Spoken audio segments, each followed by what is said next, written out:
신앙 고백 우리 하겠습니다. 나는 전능하신 아버지 하나님 천지의 창조주를 믿습니다. 나는 그의 유일하신 아들 우리 주 예수 그리스도를 믿습니다. 그는 성령으로 잉태되어 동정녀 마리아에게서 나시고 본디오 빌라도에게 고난을 받아 십자가에 못 박혀 죽으시고 장사된 지 사흘 만에 죽은 자 가운데서 다시 살아나셨으며 하늘에 오르시어 전능하신 아버지 하나님 우편에 앉아 계시다가 거기로부터 살아있는 자와 죽은 자를 심판하러 오십니다. 나는 성령을 믿으며 거룩한 공교회와 성도의 교제와 죄를 용서받는 것과 몸의 부활과 영생을 믿습니다. 아멘. 찬송가 400장입니다.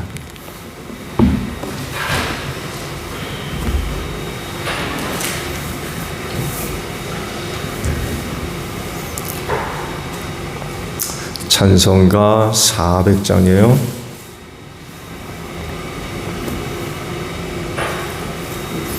험한 시험불 속에서 나를 건져주시고 노한 풍랑 지나도록 나를 숨겨주소서. 주여 나를 돌보시사 고이 품어주시고 험한 풍파 지나도록 나를 숨겨주소서. 권세 능력 무한하사 모든 시험 이기고 풍랑까지 다스리는 주님 앞에 비오니 주여 나를 돌보시사 고이 품어주시고 험한 풍파 지나도록 나를 숨겨주소서. 죄악길에 빠진 이 몸 캄캄한데 헤매며 부르짖는 나의 해원 들으소서 내 주여. 주여 나를 돌보시사 고이 품어주시고 험한 풍파 지나도록 나를 숨겨주소서. 아멘. 마태복음 27장입니다.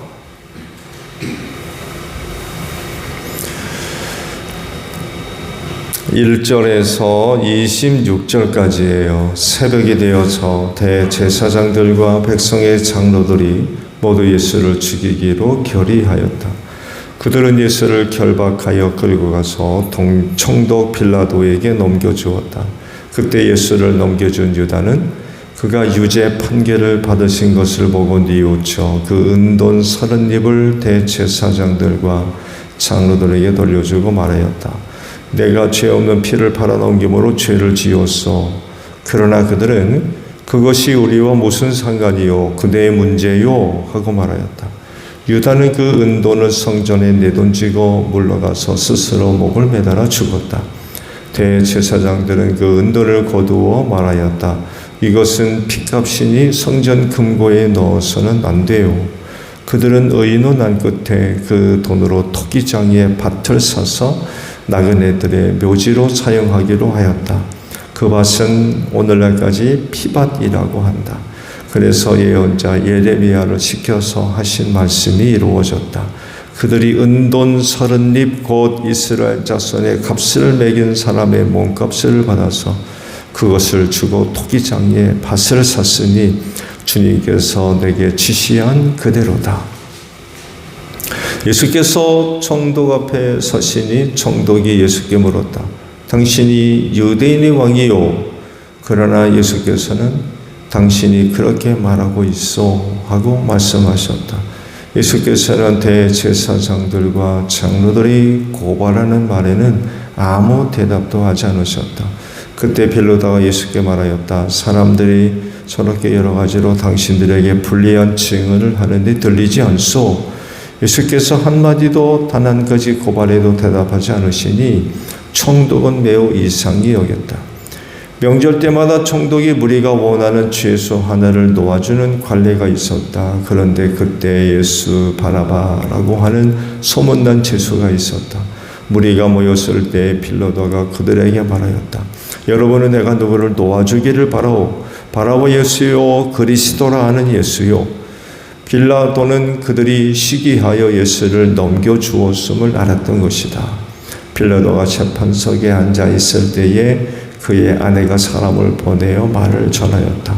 당신은 그 옳은 사람에게 아무 관여도 하지 마세요. 지난밤 꿈에 내가 그 사람 때문에 몹시 괴로웠어요. 그러나 대제사장들과 장로들은 무리를 구슬러서 바라바를 놓아달라고 하고 예수를 죽이라고 요청하였다. 총독이 그들에게 물었다. 이 두 사람 가운데서 누구를 놓아주기를 바라오. 그들이 말하였다. 바라바요. 그때 빌라도가 그들에게 말하였다. 그러면 그리스도라고 하는 예수는 나더러 어떻게 하라는 거요? 그들이 모두 말하였다. 그를 십자가에 못 박으시오. 빌라도가 말하였다. 정말 이 사람이 무슨 나쁜 일을 하였소? 사람들이 더욱 큰 소리로 외쳤다. 십자가에 못 박으시오. 빌라도는 자기로서는 어찌할 도리가 없다는 것과 또 밀란이 일어나려는 것을 보고 물을 가져다가 무리 앞에서 손을 짚고 말하였다. 나는 이 사람의 피에 대하여 책임이 없으니 여러분이 알아서 하시오. 그러자 온 백성이 대답하였다. 그 사람의 피를 우리와 우리 자손에게 돌리시오. 그래서 빌라도는 그들에게 바라바는 놓아주고 예수는 채찍질한 뒤에 십자가에 처형하려고 넘겨주었다. 아멘. 오늘 아침은요 2절의 말씀을 보려고 그래요. 그들은 예수를 결박하여 끌고 가서 총독 빌라도에게 넘겨주었다라는 말씀. 그들은 왜 예수님을 빌라도에게 넘겨주었을까요? 무슨 이유 때문에 혹은 무슨 목적으로 예수를 총독에게 넘겨주었을까요? 이런 물음이 생기는 이유는 스데반 집사 때문에 그렇습니다. 두 사람의 그런 그 모습들을 서로 비교해 볼 수 있는 이유가 발생을 하게 되죠. 스데반은요 총독에게 넘겨주지 않고 자기들 법대로 처리합니다. 사내들은 공의회로 불러들여서 신문을 하죠. 근데 신문도 다 듣지 않고 스데반을 끌어다가 돌로 쳐 죽였죠. 근데 왜 예수님은 총독에게 넘겨줘요?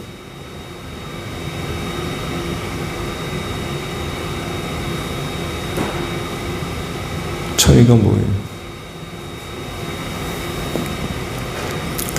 로마 제국의 정책 때문이라고 얘기하기에는 좀 문제가 있어요. 만약에 예수님을 그리 총독에게 넘겨주어서 재판 과정을 통해서 처리했다 그러면 스데반도 당연히 그렇게 했어야 되지 않겠습니까? 근데 왜 예수는 총독한테 넘겨주고 스데반은 데려다가 돌로 쳐 죽여요?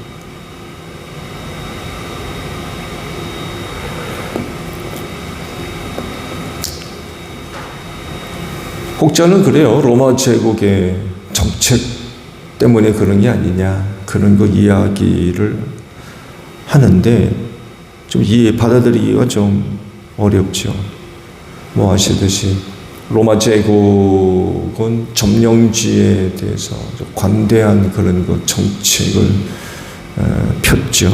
자치권을 상당 부분 인정을 했습니다. 뭐 종교부터 시작해서 아주 다양한 부분에 있어서 상당한 그 자치권을 인정을 했습니다. 그렇지만 사람 죽이는 것에 대해만큼은 로마가 직접 관여를 했다고 그러죠. 이런 그 로마의 정책을 간접적으로 증언하고 있는 말씀이 또 있죠. 요한복음 18장을 보게 되면 예수님을 빌라도에게 넘겨줄 때에 빌라도가 예수님의 재판을 거절을 하죠. 요한복음에 있는 내용들을 비교해 보게 되면 그때 당시 있었던 상황들을 아주 상세하게 다른 복음서보다도 기록을 하고 있는데, 그러면서 너희 법대로 처리해라. 데려다가 율법이죠. 종교법으로 처리하라고. 이런 거 보게 되면 빌라도가 눈치 빠른 사람이었기 때문에 예수를 왜 데리고 왔는지 금방 알아차렸던 것 같아요. 그러니까 그런 말을 했겠죠. 오늘 본문 말씀 속에서도 우리가 그걸 발견할 수가 있죠. 빌라도가 너희 법대로 처리해라. 왜 나한테 데려왔느냐. 그러니까 유대인들이 이렇게 반문을 하죠. 우리는 사람을 죽일 권리가 없습니다. 이런 얘기를 해요. 괜히 그들이 이런 얘기를 하지 않았겠죠. 사실 유대인 스스로 그 문제를 해결할 수 있다고 그러면 굳이 예수를 데려올 필요가 없었잖아요. 근데 이런 말을 하는 거 보면 로마 정책이 그렇게 정책이 있었던 건 사실인 것 같아요. 그런데 이제 의문이 생기는 건, 아니 왜 스데반 집사는 저들이 데려다가 돌로 쳐 죽였냐 말이죠. 이 차이가 뭐예요?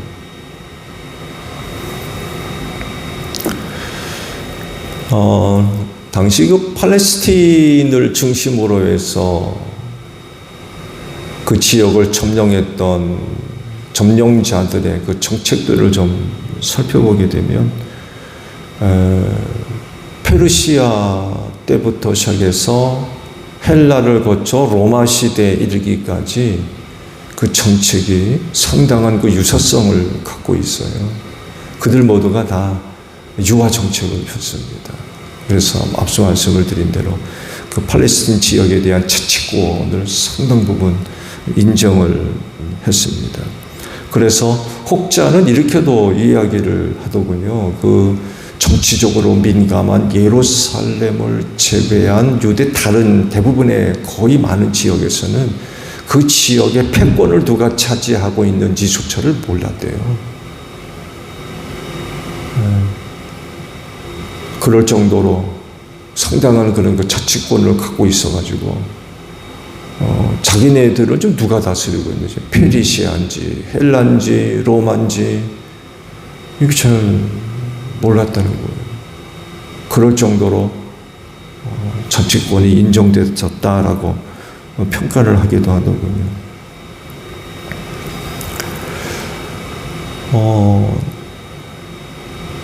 페르시아 때나 헬라 그리고 분열왕국 로마 시대에 이르러서 나타났던 그 공통점을 보게 되면 관용 정책을 폈었고요.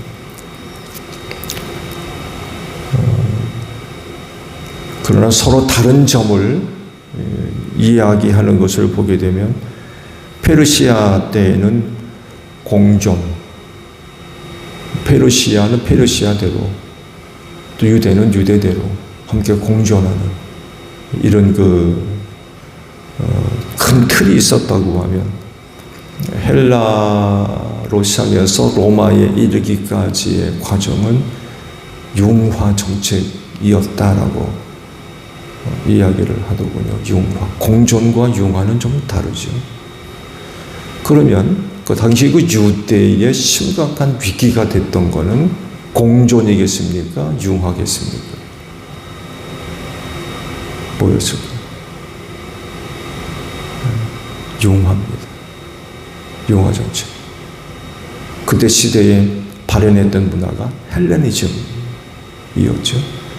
그래서 학자들이 그 주장하는 거 보게 되면 당시 그 유대는 그 민물같이 밀려 들어오는 헬레니즘을 막을 수가 없었다.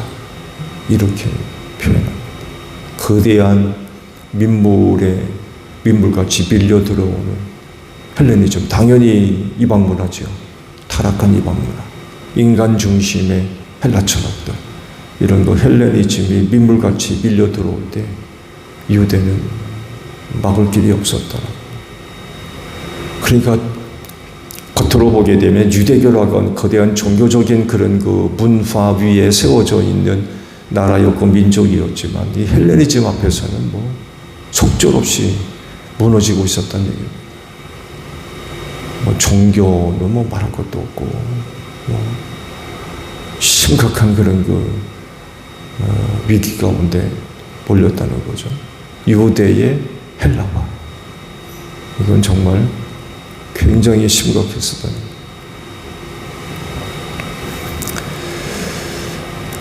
자, 다시 질문을 해볼까요? 그들은 왜 예수님을 빌라도에게 데려간 걸까요? 우리가 이런 시각으로 좀 들여다볼 수 있을 것 같아요. 그건 다른 것이 아니라 그 예수님을 종교적으로 처리하는 것보다는 로마라고 하는 정치적인 그런 것 힘을 빌려서 처리하는 것이 훨씬 더 효과적이고 영향력을 극대화시킬 수 있다고 생각한 것이 아니냐. 단순히 그냥 종교적인 이유로 그것보다도 로마라고 하는 정치적인 큰 힘을 빌려서 예수를 처리하는 것이 훨씬 더 효과적이었을 거라는 것입니다. 이런 추론이 가능한 이유는요, 당시 유대교 입장에서 예수 공동체는요, 굉장히 심각한 위협이 되었어요. 저들 힘 가지고는 도저히 이 세력을 막을 길이 없는 거예요. 언젠가도 말씀을 드렸죠. 예수를 넘어뜨리려고 그렇게 사람들을 보내가지고 저들이 할 수 있는 모든 것들을 동원했지만 예수 하나를 이거 어떻게 잡아들일 수가 없는 거예요. 그 나중에는 그냥 아예 포기를 해버리죠. 온갖 수술을 다 동원해가지고 걸려 넘어지게 만들려고. 그래도 이건 뭐 할 수가 없는 거예요. 그리고 예수를 중심으로 해서 그 모임이 상당히 큰 세력을 형성을 하게 됐고요. 이러다 보니까 유대교 입장에서 그냥 뒀다가는 이건 뭐 큰일 나게 됐던 거죠. 이를 뒷받치는 말씀이요. 요한복음 12장에 있는 말씀 보게 되면 예수님이 예루살렘으로 입성했을 때에 많은 사람들이 환영을 하죠. 요한은 이걸 이렇게 설명을 합니다. 그때 그 사람들이 그렇게 예수를 환영할 수 있었던 이유는 나사로 때문이었다. 살려냈잖아요. 이 소문이 파닥하게 퍼져 있어 그 예수가 그런 예수가 예루살렘에 입성한다라고 하니까 수많은 사람들이 그렇게 예수를 환영하고 예수를 따랐다라고 요한이 그렇게 설명을 하고 있습니다. 그런 군중들의 모습을 보고 당시 바리새파 사람들끼리 이런 이야기를 했다고 그래요. 이제 다 틀렸어. 보시오, 온 세상이 그를 따라갔어. 이런 이야기를 바리새파 사람들끼리 나누는 거예요. 걱정이 됐던 거예요. 야, 이제 끝장났다 이제. 이렇게 많은 사람들이 예수를 저렇게 지지하고 따르니 이제 끝장났다. 자기들이 뭔가를 어떻게 하려고 하는 그런 것들이 더 이상 안 되겠다는 얘기예요. 그렇게까지 바리새파 사람들이 이야기를 합니다. 이 예수의 등장이 얼마나 위협이 되고 절망적이었는가를 그들의 이야기 속에서 우리가 발견할 수 있었던 거죠. 그런데 이런 이단의 괴수 예수를 종교법으로 처리하는 것보다는 로마라고 하는 정치 세력을 동원해서 처리함으로 인하여서 예수 공동체를 견제를 하고 또 그 세력을 축소시키고 더 나아가서는 해체시키는, 그리고 유대 사회에 엄청난 그런 그 경고 메시지를 주는 데 있어서 이만한 게 없었던 거예요. 예수님을 십자가에 못 박아 죽이거든요. 근데 유대 종교법을 이렇게까지는 할 수가 없었어요. 기껏 해봤자 뭐 돌로 쳐 죽이는 그런 건데, 이거 십자가와 이거가 비교해 보게 되면 사실 영향력은 비교할 수가 없죠.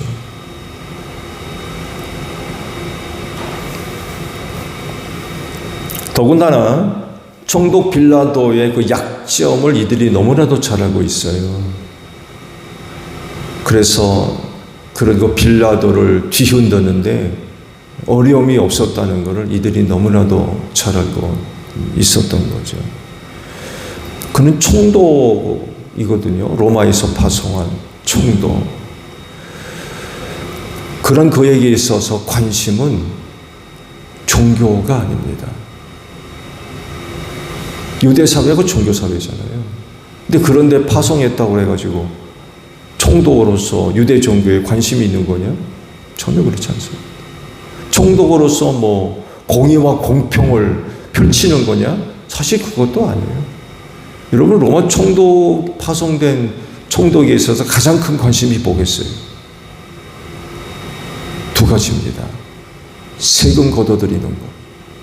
또 하나는 유대의 안정이었어요. 이 두 가지만 잘하면 총독으로서는 뭐 만점이고요. 거기서만이 아니라 정치적 입장을 공고히 할 뿐만이 아니라 나중엔 로마의 원로원까지 진출할 수 있는 그런 자리가, 그런 기회가 마련될 수가 있었어요. 그러다 보니까 총독으로 파송된 사람에게 있어서의 관심은 지극히 정치적이죠. 그러다 보니까 종교나 또 뭐 공의, 공평 이런 것들은 수단이에요, 수단. 그 자체가 목적이 아니라 자기가 정치적으로 얻고자 하는 그런 것들을 얻기 위한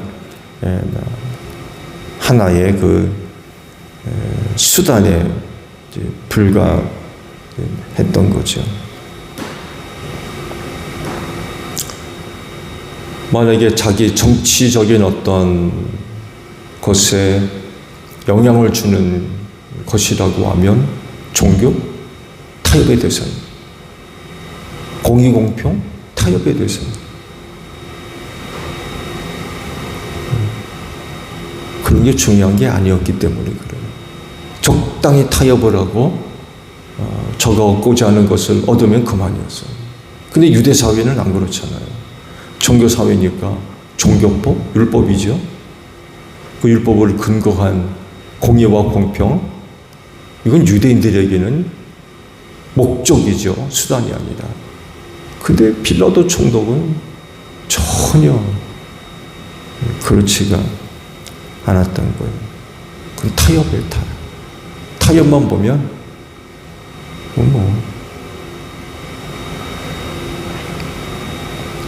그래서 이런 빌라도에게 예수를 고발할 때의 내용을 보게 되면 내용이 정치적 주제들입니다.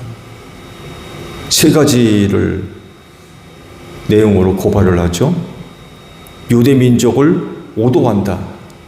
오도가 뭐예요? 그릇된 길로 인도한다는 그런 얘기죠.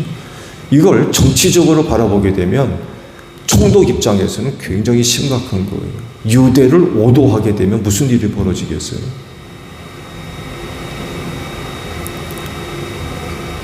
유대 혼란이죠. 유대 혼란.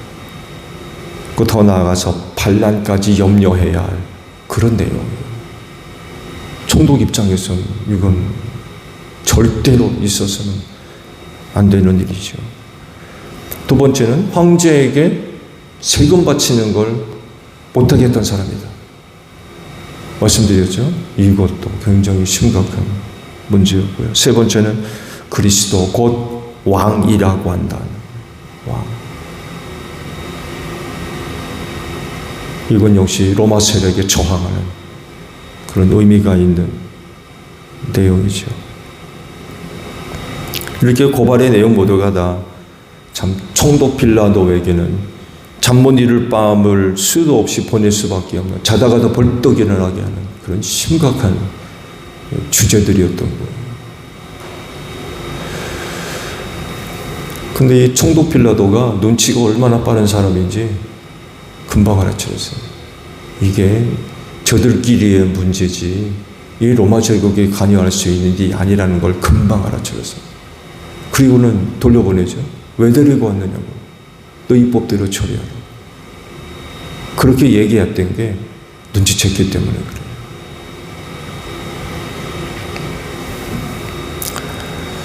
근데 저는 요한에 있는 말씀을 또 비교해 보게 되면 놀랍게도 이 총독이라고 하는 사람이 예수를 위해서 3번이나 변호를 하는 이상한 일이 벌어졌습니다.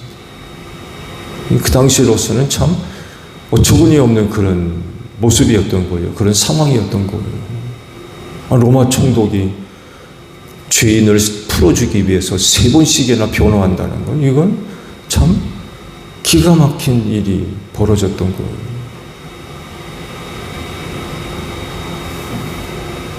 그렇지만 결국 군중의 그 밀란, 봉기가 일어날 것 같아가지고 넘겨주죠.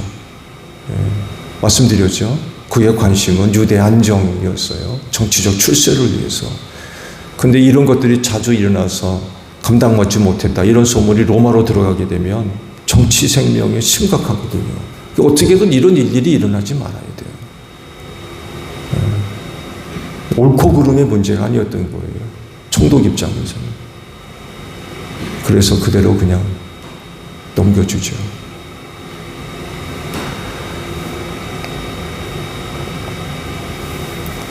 우리가 말씀을 봤어요. 마태복음 24장의 말씀을 보고 왔죠. 제가 왜 이 말씀을 드리냐면 이 말씀은 말세에 어떤 일이 일어날 것인가를 두고 제자들에게 이제 설명을 해준 말씀인데 들어보세요. 그때 사람들이 너희를 환난에 넘겨줄 것이며 너희를 죽일 것이다. 또 너희는 내 이름 때문에 모든 민족에게 미움을 받을 것이다. 또 많은 사람들이 걸려 넘어질 것이요 서로 넘겨주고 서로 미워할 것이다. 말세에 이런 일이 일어날 거라는 거예요. 말씀의 결론은 그거예요.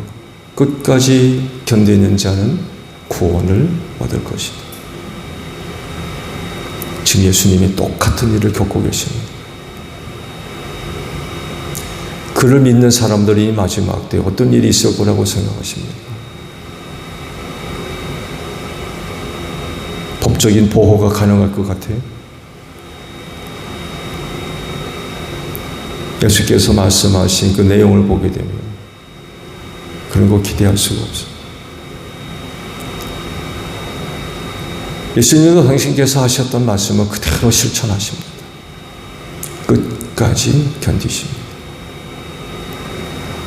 우리가 그분을 따라서 그 길을 뒤따라가고 있다고 하면 예수님이 우리에게 보여주신 그 모습대로 끝까지 견뎌야 합니다.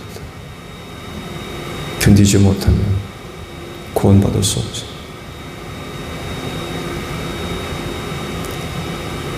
말세에 이런 일이 있을 거라고 말씀하셨는데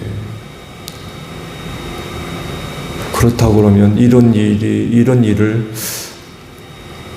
당하지 않는 게 좋겠죠. 그런 때가 언제 올지는 모르겠습니다만 그렇게까지 말씀하시잖아요. 그 환난의 때를 하나님께서 줄이지 않으시면 구원받을 자가 없을 거라고.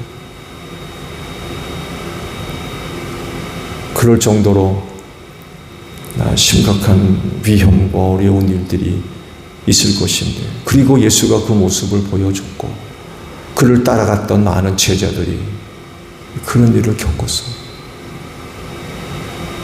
그를 믿는 오늘 우리는 어떨 거라고 생각하십니까? 평안하다, 안전하다? 거짓말. 각오해야 돼. 아직까지 그런 때가 이르진 않았지만 그렇게 될 거라고 하셨기 때문에 그런 시대가 틀림없이 오게 될 거예요.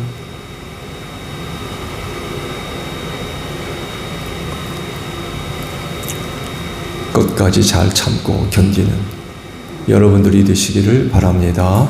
주기도문 합니다. 하늘에 계신 우리 아버지, 아버지의 이름을 거룩하게 하시며 아버지의 나라가 오게 하시며 아버지의 뜻이 하늘에서와 같이 땅에서도 이루어지게 하소서. 오늘 우리에게 일용할 양식을 주시고 우리가 우리에게 잘못한 사람을 용서하여 준 것 같이 우리 죄를 용서하여 주시고 우리를 시험에 빠지지 않게 하시고 악에서 구하소서. 나라와 권능과 영광이 영원히 아버지의 것입니다. 아멘. 기도하겠습니다.